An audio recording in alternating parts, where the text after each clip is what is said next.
Chapter 9. The Resonance Cascade. Slowly, Trig and Tenna got back to their feet. Neither of them had ever flown in space before, and they struggled to overcome a wave of disorientation.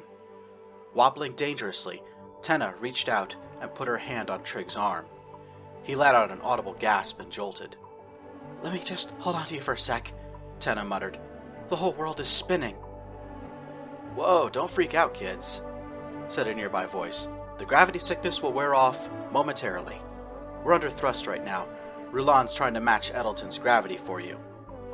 It was Glossum, the half-Oldenbar mercenary. Trig knew it was him because of his light blue skin.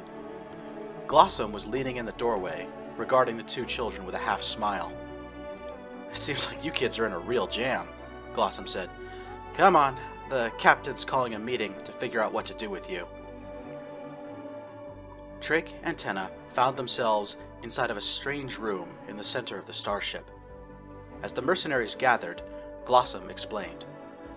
"Welcome aboard the starship Resonance Cascade, a legitimate salvage. When we found it, the ship was a science vessel named Tesseract.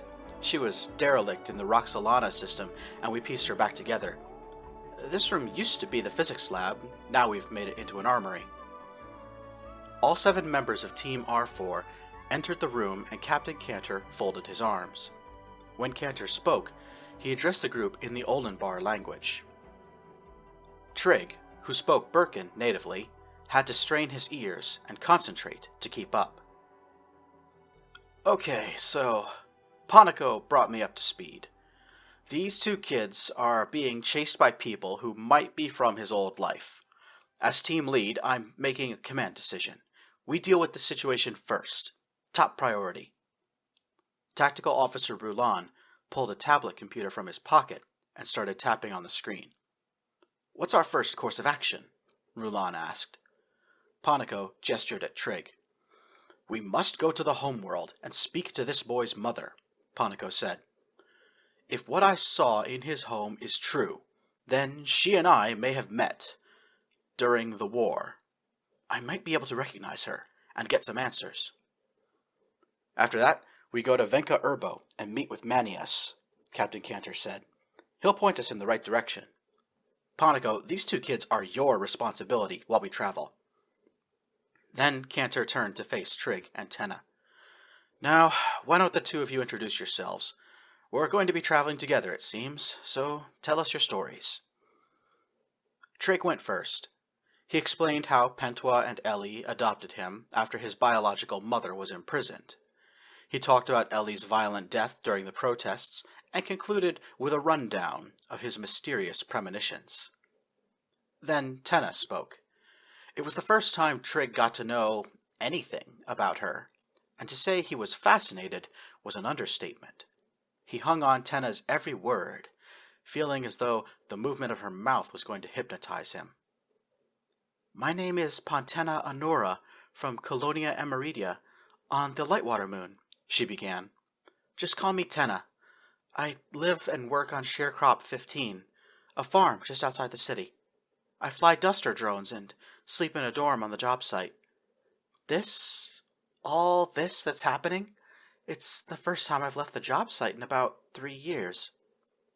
"Were you born on Lightwater?" Glossum asked. "Who are your parents? You look like a pureblood Voldemar." Tenna blushed and looked down at the floor, speaking in a soft voice. "Honestly, I don't know. I don't remember my parents. I've been a sharecropper since I was old enough to carry dirt. My employer says I'm Voldemar, but I don't know if I'm like pureblood or whatever." One of the mercenaries reacted to this statement, but not in the way Trig was expecting. Selborn, the only woman, gasped and folded her hands in front of her face, her eyes wide. "Oh, you poor thing," Bronley said. "I'll take care of you, okay? I'm Voldemar too. So is my Aethera, Selborn." A wide smile took over Tenna's face, and she said something in the Valdem language. A flash of jealousy, directed at Bronley, briefly distracted Trig. He did not catch whatever Tenna said in her native language. The mercenaries started talking about lodging arrangements. There were now more people aboard the ship than there were places to sleep. Trig found this odd, but the reason why was quickly explained. This ship was a wreck when we got her. There's about a dozen rooms just filled to the ceiling with junk and debris, so we can't use them, Anfel said. I'm putting Shepminter in the workshop near the bow, Cantor said. Honora, you're sleeping in the galley. Bronley raised his hand and spoke up. Sir, I'm in the galley right now. I'll have nowhere to sleep if we put Honora in there. Captain Cantor scoffed. Too easy, he replied. You can sleep in Selborne's room. Trig and Tenna both giggled and looked at each other with juvenile expressions. Selborne blushed so hard her face looked as though it was on fire, and Bronley shook his head, laughing. Cap, we picked each other like a week ago. You can stop harassing us now. No, Cantor replied, barely concealing a smile. No, I will not. Trig started to speak. Maybe I can... But Captain Cantor interrupted him. No chance in hell am I letting you two sleep anywhere near each other, he snapped. You're teenagers, and that makes you stupid. Selborne and Bronley picked each other for Aethera, and the crew was fine with the arrangement, so I can deal with that. But if the Honora girl lets her hormones get the best of her, I'm not dealing with the inevitable Sagri. She will sleep in the galley, far away from everyone else. Trig groaned, but he noticed Tenna furrow her brow in an expression that looked like confusion. Tenna glanced at Trig and mouthed, What's Sagri? That being said, Cantor went on, while you're here, you are not prisoners nor are you passengers. You'll be members of our crew, however temporary that may be. That means you will work to earn your keep aboard this ship. It's a 2-week flight to the homeworld from here. So, go to your rooms, get some sleep, and I'll put you on the duty roster tomorrow.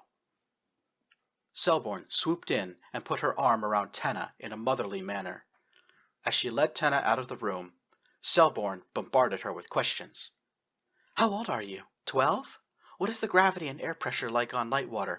I can adjust the climate controls for you if you're having trouble breathing. Have you started your monthly cycles? Did you do the termin yet? What sort of food do you eat? What are the schools like on your world? Meanwhile, Ponnico led Trig to his own room on the opposite side of the ship. I have a million questions, Trig said.